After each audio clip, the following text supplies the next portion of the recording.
स्वीकार करोगे तो। इसलिए करेंगे अतो भोग वैचित्रोपपत्तये भोग नियामकतया दुखादि योग रूपो बंध पुरुषे अपि स्वीकार्य। इसलिए भोग वैचित्र की उपत्ति के लिए, सिद्धि के लिए भोग के नियामक के रूप में दुखादि का योग रूपी बंध पुरुष में ही स्वीकार करना पड़ेगा। केवल अंतःकरण में ले जाने से काम नहीं चलेगा, नहीं तो भोग का सांकर्य हो जाएगा। पर ध्यान रखना विकृति भी ना हो पाए, ये भी ध्यान रखना है। किसी को दुख जाएगा भी पुरुष में, लेकिन पुरुष विकृति भी नहीं होना चाहिए। तो किस रूप में होगा? तो उसको कह रहे हैं सच पुरुषे दुख योगा प्रतिबिंब रूप एव इति प्रागेव उक्तम। इसलिए हमने कह दिया दुख तो जाएगा पुरुष में, लेकिन किस रूप में? प्रतिबिंब रूप में जाएगा। इसलिए प्रतिबिंब में रहने से उसके स्वरूप चेंज नहीं होगा, वह विकारी बना रहेगा। इस बात को मैंने प्रागेव उक्तम पहले ही कह दिया है। और प्रतिबिंबस्य सोपाधि वृत्तिरेव भवति इति न सर्वपुंसां सर्व दुख भोग इति भाव। और ये प्रतिबिंब भी किससे होता है? सोपाधि वृत्तिरेव भवति, वृत्ति का ही प्रतिबिंब बनता है, चित्त का प्रतिबिंब नहीं बनता। हाँ, चित्त रहे भी वृत्ति निरोध हो जाए तो उसको दुख नहीं होगा। चित्त को तो कोई हटा नहीं सकता, जीवित काल में चित्त को तो कोई हटा ही नहीं सकता। इसलिए चित्त की वृत्ति का निरोध किया जाता है, चित्त का निरोध नहीं किया जाता। जब तक जीवन है तब तक तो चित्त रहेगा ही, उसका निरोध हो ही नहीं सकता।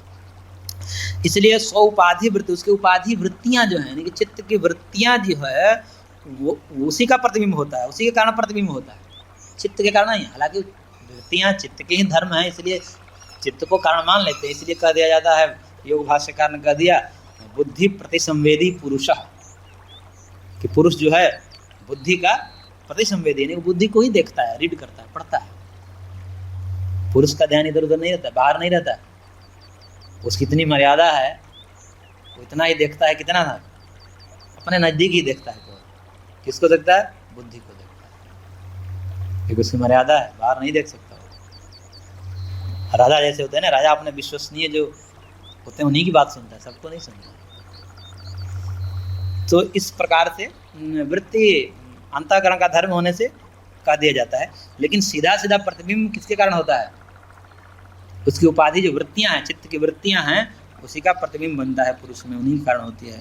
न सर्व पुंसाम सर्व दुख भोग इति भाव। इस कारण से सभी के दुखों का भोग सभी को नहीं होता है, क्योंकि पुरुष भिन्न भिन्न हैं और वृत्तियां भी व्यष्टिगत रूप में तो भिन्न भिन्न ही हैं।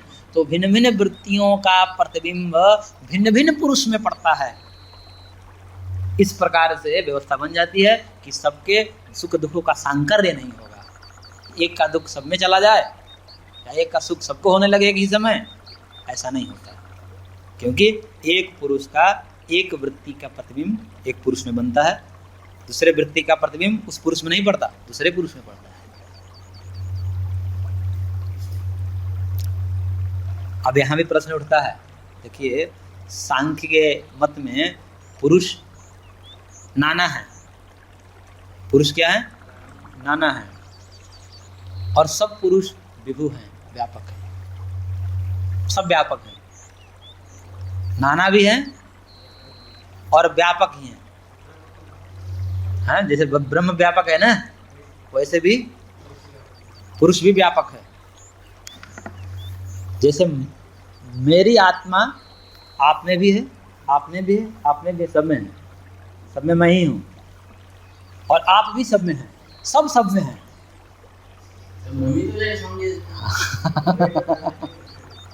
यही जब समझाते हैं लोगों को तो कहते हैं कि ये क्या, सब में हैं। तो प्रश्न ये उठता है कि वृत्ति जहाँ बनेगी, मान लो कोई एक चित्त मान लीजिए, कोई एक चित्त मान लीजिए और उस एक चित्त में वृत्ति मान लीजिए। अब उस वृत्ति का प्रतिबिंब किस में बनेगा? ना, पुरुष में बनेगा। उसी समय उसी जगह पर जहाँ पर वृत्ति बन रही है, कितने पुरुष हैं? हाँ, तो फिर वही एक वृत्ति सब पुरुष में प्रतिबिंबित होने लगेगी, तो एक साथ सभी पुरुष सुखी दुखी नहीं होने लगेंगे। तो सांख्य के मत में भी तो ये प्रश्न उठता है। तो ये यहाँ भी तो यही समस्या आ जाएगी। तो फिर ये कैसे होगा कि एक समय में एक सुखी है एक दुखी है, क्योंकि वही विद्यमान एक वृत्ति में अनंत पुरुष सन्निहित है।